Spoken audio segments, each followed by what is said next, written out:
Middle east इस वक्त बड़े युद्ध की कगार पर खड़ा है। हाल ही में ईरान और इजराइल के बीच भीषण युद्ध जैसे हालात देखे गए, लेकिन महज कुछ घंटों में ही सीज फायर का ऐलान हो गया। इजराइल ने एक और देश पर बड़ा हमला कर दिया है। इजरायली सेना ने सीरिया में भी अपने हमले तेज कर दिए हैं। इजराइल की सेना आईडीएफ ने बुधवार को सीरिया की राजधानी दमिश्क में सीरियाई रक्षा मंत्रालय की एंट्री गेट पर हमला किया है। सोमवार से ही इजराइल सीरिया के इस्लामिक नेतृत्व वाली सरकार की सेना को निशाना बना रहा है। सीरिया के दक्षिण शहर सुवैदा में स्थानीय सुरक्षा बलों और डूज समुदाय के लड़ाकों के बीच झड़प के बाद इजराइल ने सीरियाई सुरक्षा बलों को निशाना बनाना शुरू कर दिया है। ऐसे में अभी ईरान और इजराइल के बीच हमलों की आग थमी नहीं थी कि इस बीच इजराइल और सीरिया के बीच युद्ध जैसी स्थिति बनने लगी है। इजराइल का कहना है कि वो डूज अल्पसंख्यकों को स्थानीय सैनिकों के हमले से बचाने के लिए ये हमले कर रहा है। सीरियाई रक्षा मंत्रालय के सुरक्षा सूत्रों ने समाचार एजेंसी को बताया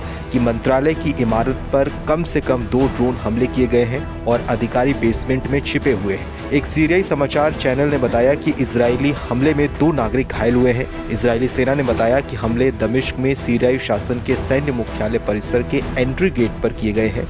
सेना दक्षिण सीरिया के डूज नागरिकों के खिलाफ की जा रही कार्रवाई पर नजर बनाए हुए है। सीरिया की सरकारी मीडिया ने बताया कि बुधवार को इजराइल ने मुख्य रूप से सुवैदा शहर को निशाना बनाया। इस पूरे संघर्ष की शुरुआत तब हुई थी जब सोमवार को डूज लड़ाकों और बेदुइन सशस्त्र समूह के बीच लड़ाई को दबाने के लिए शहर में सरकारी सैनिक घुस गए थे।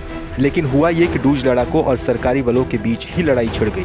दोनों पक्षों के बीच संघर्ष विराम तो हुआ, लेकिन बार बार इसका उल्लंघन किया जा रहा है। एक स्थानीय समाचार एजेंसी के अनुसार बुधवार की सुबह शहर और आसपास के गांवों पर भारी तोपखाने और मोर्टार से गोलीबारी की गई। सीरियाई रक्षा मंत्रालय ने सरकारी समाचार एजेंसी को दिए एक बयान में कहा कि सुवैदा में गैर कानूनी समूह युद्ध विराम का उल्लंघन कर रहे हैं। आपको बताएं तो डूज अरब के ही माने जाते रहे हैं और इस समुदाय की उत्पत्ति 11वीं सदी में मिस्र में हुई थी। ये समुदाय सीरिया, लेबनान, जॉर्डन और इजराइल में है और इसकी संख्या लगभग 10 लाख है। ये समुदाय इस्लाम या यहूदी धर्म को नहीं मानता है, बल्कि एक अलग धर्म को मानता है जो हिंदू धर्म, बौद्ध धर्म और अन्य धर्मों को मिला जुलाकर बना हुआ है। सीरिया में लगभग 7 लाख डूज रहते हैं। देश में सबसे अधिक डूज सुवैदा में रहते हैं। सीरिया के कब्जे वाले गोलान हाइट्स में 29,000 से ज्यादा डूज रहते हैं।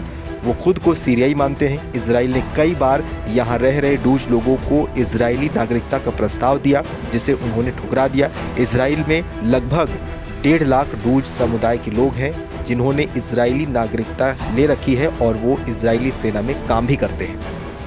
जैसे कि मैं सो रहा हूँ तो पिताजी को जगाना है मुझे, तो वो डायरेक्ट उठाने के बजाय, और हिंसा की परंपरा मेरे यहाँ नहीं थी सौभाग्य से, तो वो क्या करते थे कि उस कमरे में आ जाएंगे या बाहर से गुजरेंगे और चौपाई बोलेंगे, प्रात काल उठ के रघुनाथा मात पिता गुरु नावही माता। कभी कभी मैं गुस्से में उठ करके अरे पापा चरण स्पर्श किया और सो गया। मैंने कहा अब मत उठाना।